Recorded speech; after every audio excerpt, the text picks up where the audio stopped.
Welcome to the Blueprint, where the goal is to be whole. I am your host, Charles Irving, and today is day 23 of 40 days of fasting.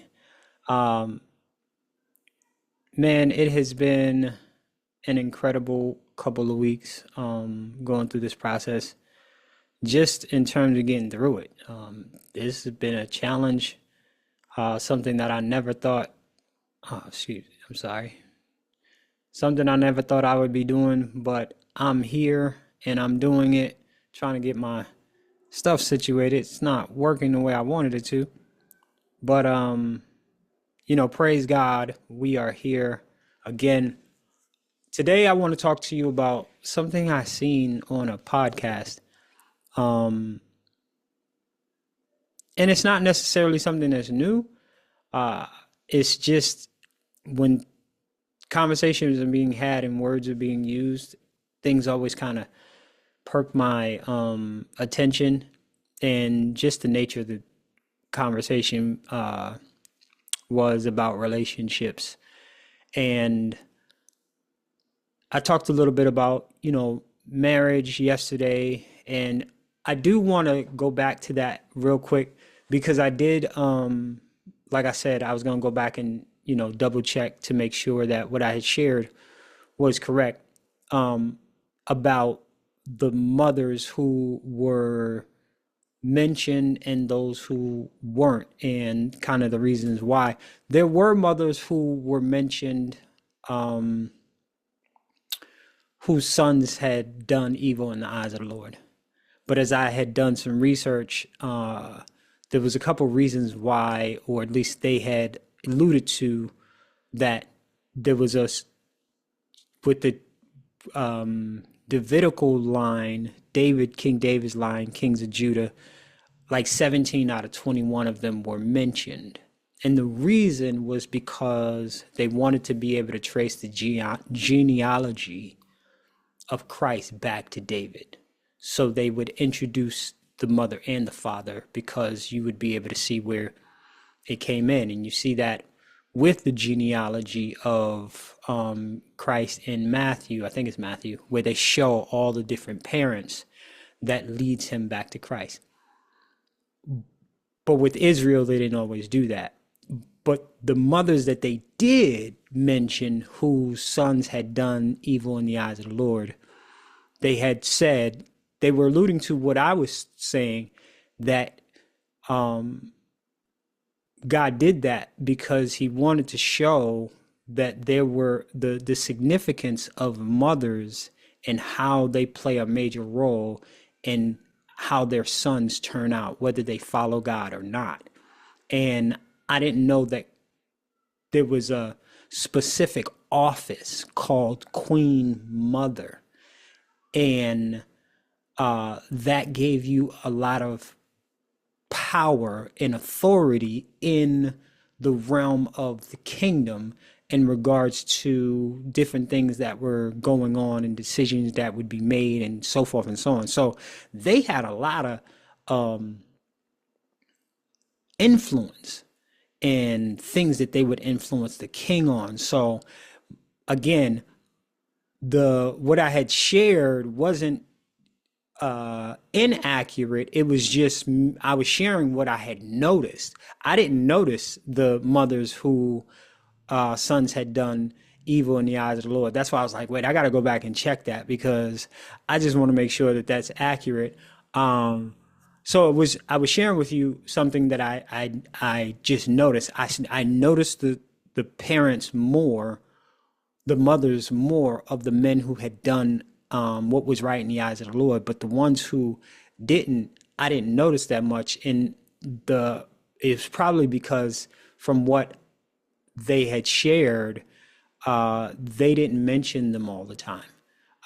It was far less significant, or excuse me, yeah, in terms of the amount compared to the ones that had done right in the eyes of the Lord. So I just wanted to make sure you guys knew that I went back and checked. But today I want to talk about these two words that we keep using interchangeably, and a revelation that I got about these two words. Now, I've talked about vulnerability and transparency plenty of times before, and how they are vastly different. But this time I saw something I had never seen in terms of just the example of vulnerability and transparency. Transparency is a word that, again, we use these words in the context of the way it was used. It was about how women like men who are transparent and can be vulnerable, and how they think it's sexy and so forth and so on. And I'm like, yeah, I'm not, I don't, I think when I'm listening to the people talk about this, and it's a pattern that I see over and over and over again. It's like, yeah, but you don't recognize men are being vulnerable. We're being vulnerable and we're being transparent, and you're not valuing it. And I was like, okay, I think the problem is that we don't have a thorough understanding of the words that we're using. And can you imagine, like, if you think something's one thing and you're asking for that thing, i.e., let's say transparency, right? But you're looking for someone to be vulnerable. And when they are transparent, or excuse me, when they are vulnerable, because you don't know what transparency is, you're like, no, I want this. Or vice versa, right? You're looking for someone to be transparent. And when they are transparent, you're like, no, I want you to be vulnerable. And it just, the confusion that not having a thorough understanding of what something means, and then how that plays out in actual behavior, in order to be able to indicate, oh, this person is being transparent, this person is being vulnerable, right? So I I went back and just refreshed myself on the definition. And the reason why I think this is important is because I think I'm a pretty transparent person. And I too used to think I was being vulnerable. And then, after some research, it was like, no, you're transparent. You know what I mean? You'll tell somebody about, what you're feeling, so forth and so on, to the best of your ability. You're not being vulnerable. And that, I didn't realize that that was a struggle for me, because it requires something way more than transparency does. So I want to look at the two words, and we're going to look at some other stuff after that. But the word transparent is the quality of allowing light to pass through let me rephrase that. The quality of allowing light to pass through so that objects behind can be distinctly seen, right? So you get this idea of clarity. There's another definition that says the quality of being easily perceived or detected. So transparent might be, in this particular situation, when you're talking about being perceived or detected, what came to mind was someone's intent. It's clear, like, what their intent is because of, the how they move, what they're doing. It's just clear through their behavior. They just have good intentions. And the other one is where we kind of get this word transparent or transparency from. An object, text, or positive transparent photo printed on transparent plastic or glass, able to be viewed using a projector. So back in the day, y'all know we had the transparency sheet where you would write something on it and you would have this projector that would project it on the wall. And that's how your teacher would show you what she wrote on the transparency sheet. But the transparency sheet was something that if you held it up, you could see right through it. Right? You see the words, but you could see right through the transparency sheet. That's what being transparent is. It allows someone to see through, let's say, to your motives, your intentions, right? Because of your behavior. There's nothing hidden. There is nothing in terms of your intentions and things of that nature. It's nothing, hidden. That word and vulnerability are two different things, vastly different. And when the revelation I got today, it was like, whoa, I didn't realize that was, I knew there was a difference. And I had I used to talk about this, but the way that it came to me today, it was like, ooh, this is a lot deeper than what I thought. The word vulnerability, the root word being vulnerable, the quality or state of being exposed to the possibility of being attacked or harmed, either physically or emotionally. Let me say that again. The quality or state of being exposed to the possibility of being attacked or harmed, either physically or emotionally. Now, when you look at these two words, one is talking about being able to be seen or to see something, right? That's with your eyes. I can see the intent. I can see the information. There's nothing hidden, right? The word vulnerable is more of a physical or an impact thing. See, the difference is transparency doesn't allow for impact. It allows you to see, but it does not allow you to have an impact. Vulnerability allows you to have an impact. So let me give you an example. One of the things that happens in relationships, i.e. marriage, is money. Money is a major factor in relationships. So if we're dating, right, or you're dating someone, or you're married to someone, and you might have a relationship where you have two separate accounts.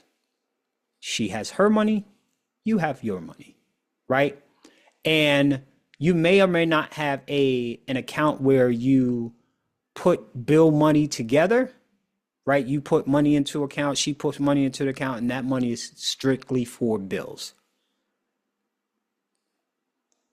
In this situation, right, there's some transparency.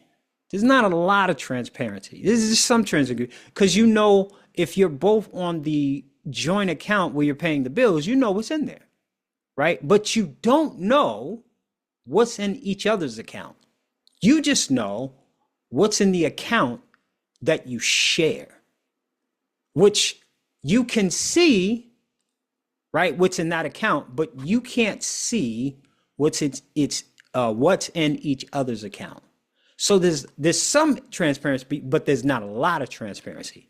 Now, if you say, to your significant other, hey, how much money do you have in the bank? And they wanted to be transparent, they would go and they could just tell you, or they could say, look at my account. They might go online and put their password in. You don't have the password, but they'll put the password in and you will be able to see what they have in their account. You can look over their shoulder.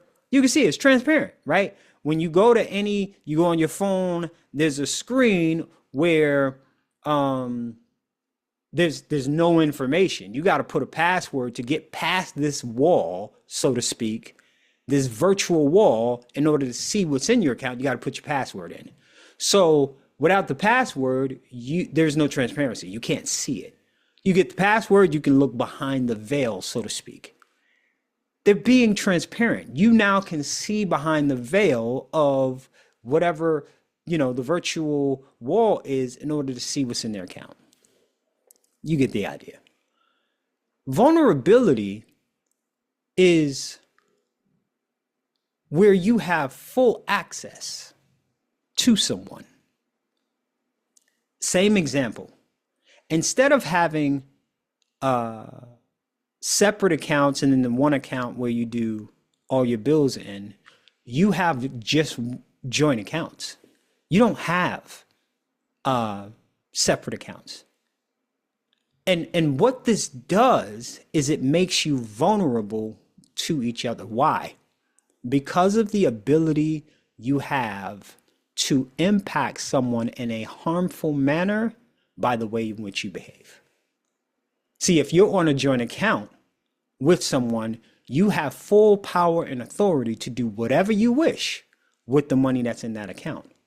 And if you're not wise, right, you will do something with the money, and that now has an impact on the person who also contributed to that account. That's vastly different than you knowing what's in my account, but you can't do anything with it. You can see it, but you can't do anything. So, there's a level of trust in that you know what's going on in terms of what I have in my account. But you can't impact it because you can't get access to it. So you can't attack, you can't hurt, you can't harm, you can't do anything that would be detrimental to me in any way, shape, or form. Why? Because you don't have power or authority. You don't have access. This is the vast difference between vulnerability and transparency. And I wanted to use a practical example because oftentimes we think we're being transparent, or we think we're being vulnerable, and we're just being transparent. People can see your intent, oh, I didn't mean anything by it, or whatever it may be. And what you really want is somebody to be vulnerable with you. But that right there, man, that requires a whole different level of trust. And what I realized as I was thinking more about this is that people who want someone to be vulnerable to them, they don't really take the time to ask themselves, okay,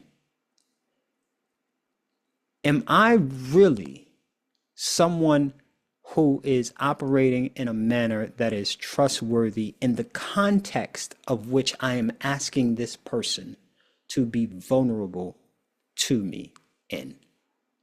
Right? So same example. You get with somebody, and again, we always talk about, you got a saver and a spender. And the person who is more of a fiscally responsible person, they're managing the money to make sure that not only we have what we need now, we're also being able to take care of stuff in the future. God forbid something happens, we can kind of weather the storm. But you are someone who, it's like, no, you only live once, YOLO, right? You only live once. We got to live it up. And they're like, yo, we can't do that. One, we got these, we got bills, we got expenses. Yeah, we can have a little bit of fun, but we can't be going, we got responsibilities.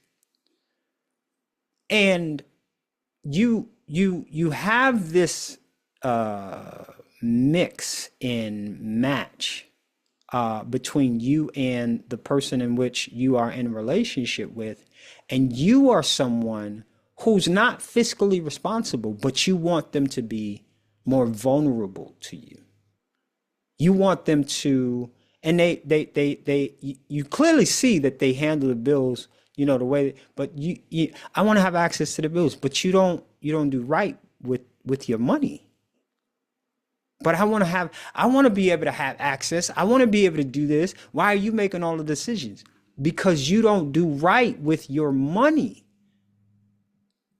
Every time I turn around, you are in need of something and you make way more than you actually in need of. It's like, I don't get it. Like every time I turn around, you need money for this, you need money for that. And it's just like, what are you doing with your money?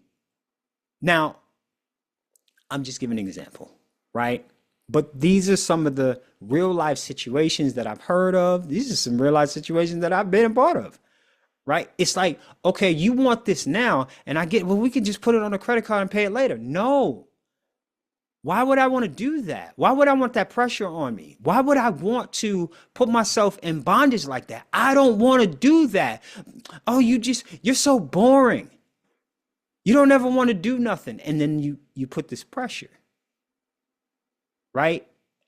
And now it's like, yo, you don't understand the reason why I'm having such a hard time being vulnerable with you in this particular situation is because you don't want to accept the fact that you're not trustworthy with this particular area of your life. And I don't want to put us in a situation where, because of, that I'm willing to do whatever, and again, this is just a situation, but I know a lot of men who are in these situations. I've been in it, because that I'll move heaven and earth to make sure that we're okay. You're willing to, just go out and do whatever because I'm gonna put in extra hours to make up for it. It's selfish. And because you can't see that the way in which you behave makes me concerned about my well-being when it comes to this particular area of our lives, you want me to be vulnerable with you, but you don't realize you're not trustworthy. And because you're putting me in a position where I could be in harm's way simply because you won't acknowledge the truth about how you behave when it comes to this particular thing. And you can apply that to, so many other things. Male, female, women are more responsible in certain areas when it comes to finances sometimes. And men are the ones who are out just, I can go, I just work, some overtime and make it back. No, bro, that's not responsible. So it's not a male female thing. It's a responsible, irresponsible thing. So when you hear this, I want you to think responsible, irresponsible. I want you to think male, female, responsible, irresponsible. It's like, no, you're habitually irresponsible. And that causes a lot. I don't trust. And here's the thing. I shouldn't trust you. In this particular area, it's a natural consequence of your behavior. You shouldn't be surprised that I don't trust you in this particular area when you think about principles. Trust begets, trustworthy begets trust. If you're not trustworthy, then there's no reason why I'm going to trust you. That doesn't make sense. It's not in line with principle. If you are trustworthy, people trust you. If you are not trustworthy, people don't trust you. So why are you upset that I don't trust you when you are not trustworthy? Like in this particular area, we ain't talking about everybody, everything else. You take care of the kids, you do all that. But in this particular situation, you're not trustworthy. Why is it that you don't understand? If I don't trust you, it's because you're giving me a reason to, even if you can't see the reason, even if I can't articulate the reason, you're giving me reason not to trust you. So, transparency, vulnerability, they are vastly different. Now, vulnerability requires an enormous amount of trust. And the reason why I use myself as an example is because I want you to think about yourself and ask yourself, like, am I in this particular area trustworthy? Not am I perfect? That's not what I'm saying. Am I trustworthy? Do I do what I say I'm going to do 90% of the time in this particular area? so that they know if there's some mistakes, it's not intentional. They know that they can trust me. They know I'm not going to do anything foolish to put them in harm's way. Do I demonstrate that? Not to prove to them, but do I demonstrate that in my own life?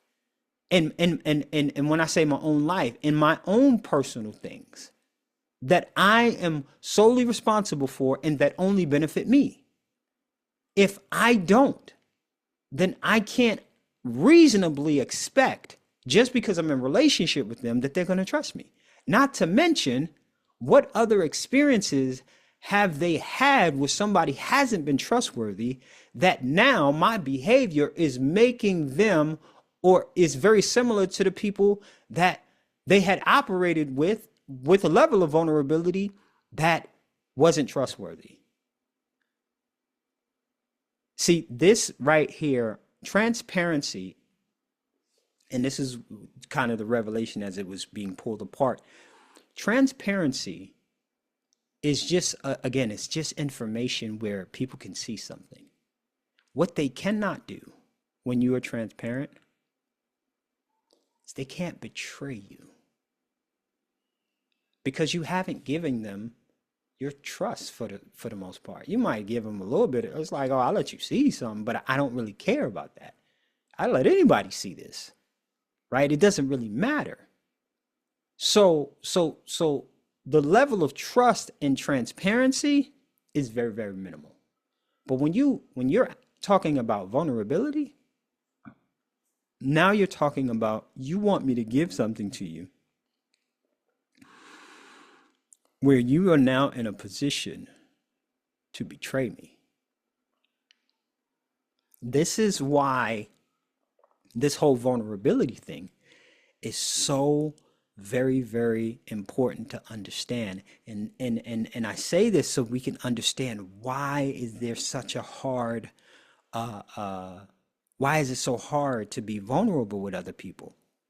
We know what that is. It's the state at which I put myself in a position to be betrayed. And I don't care who you are. Nobody wants to be betrayed, especially for somebody who's already experienced it. And you gotta account for that. People have been betrayed time and time again. Now, should they, oh, I'm different. So was everybody else.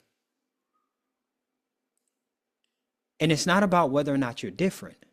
If you're different, then your behavior should show that. Not from a standpoint of trying to get this person to give you their trust, but from a standpoint of your core value. This is how you operate. Whether they give you your trust or not, you're still going to be a stand-up person. Whether they trust you or not, you're still going to be trustworthy with yourself. Because you love this person, you want to be in a relationship with this person, but you understand, I get it. You need to see evidence where I'm not trying to prove anything to you. Yo, you don't have to share nothing with me. I don't really care. Right? But this is this is the crux of why it's so hard, because we don't understand it. And because we don't understand it, we don't know the drawbacks of it. And we don't know the drawbacks of it in being able to identify what are the challenges that we have to overcome when it comes to being in a relationship where we're talking about being vulnerable with somebody and we're giving them our trust and opening ourselves up to be betrayed. A lot of people have pushed themselves to be vulnerable because they are trying to live up to a standard that society has set that says, oh, if you can't be vulnerable, there's something wrong with you. You must be wounded in some way. No, that's wisdom. The Bible says, guard your heart with all diligence, for out of it flow the issues of life. No, I need to protect myself. No, nobody walks around and just says, oh, come and attack me. Like that doesn't make sense. And that's essentially, that's what you're asking people to do. You're asking people to just allow themselves to be open to hurt, harm, and damage simply because the world says, oh, you can't be vulnerable. That's a red flag. No, that's wisdom. And anybody who tells you otherwise, they haven't done enough work on themselves to know you are putting yourself in harm's way, trying to be vulnerable just for the sake of trying to prove that you're not wounded. And that's what many of us are out here doing. You're trying to prove you're not wounded. So I'm just going to put myself and I'm just going to trust the Lord. And God is like, that ain't trusting me. If you trusted me, you would have followed what I told you to do, which was guard your heart with all diligence. If you trusted me, but you don't trust me, you're trying to prove something. So transparency, vulnerability, and this is, again, the double-edged sword of vulnerability is this. You can't have intimacy without it. That's the challenge of all of this. So there's a certain level of risk that you have to take, but that risk when it comes to vulnerability has to be calculated. It has to be tested. You cannot, under no circumstance, just willy-nilly and be like, I'm just going to take a risk and be vulnerable. No, you can't do that. You have to be able to evaluate, observe, and validate whether or not somebody's trustworthy enough to take the risk on. Because no one deserves the right to just open up and just put yourself in a position to be betrayed. It is unwise. It's very unbiblical. Even though the world will tell you, no, you just got to open up. That's dangerous. And this is not about trauma. This is not about hurt, past. It's about wisdom. And many of us are not operating with wisdom because we are in a state of trauma and trying to find community through trauma and trying to connect with the world by proving that we are doing the work to heal. And I'm just more open now. No. You're being unwise. Just because you've been hurt, just because you've experienced trauma, does not mean you get to remove wisdom. You don't get to do that. So you still have to operate with diligence in terms of evaluating whether or not someone shares the values that you have. Again, they can't be perfect. We're not looking for that. What we're doing is we are operating at a level of trustworthiness so that we know when someone's not being trustworthy. That's the real work. Most people think it's the work of, trying to get everybody else to fall in line with us. No, the real work is you falling in line with the truth of you. It's about dealing with you and how you function that helped you get to where you were. Now, some stuff is out of your hands and you just got to deal with that kind of betrayal. But there's some times where we've been betrayed and it's because we put ourselves in that situation. I'm guilty of it. So again, you can't have intimacy without vulnerability, but just because you can't have intimacy without vulnerability does not mean you should just willy-nilly go into being vulnerable with anyone and everyone without vetting them. It's not wise. And again, intimacy is about belonging. It's about connection. So the very thing that you want, connection and belonging, i.e., I know I want to be in a community and connect and family, and I love that. But again, how I go about doing that, I have to be very strategic. I have to be very wise because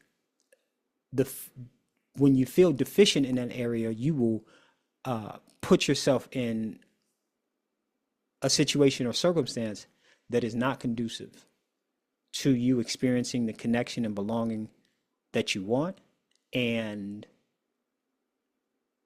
Now, the true uh, intimacy that you're looking for, you can't have because you violated the rules of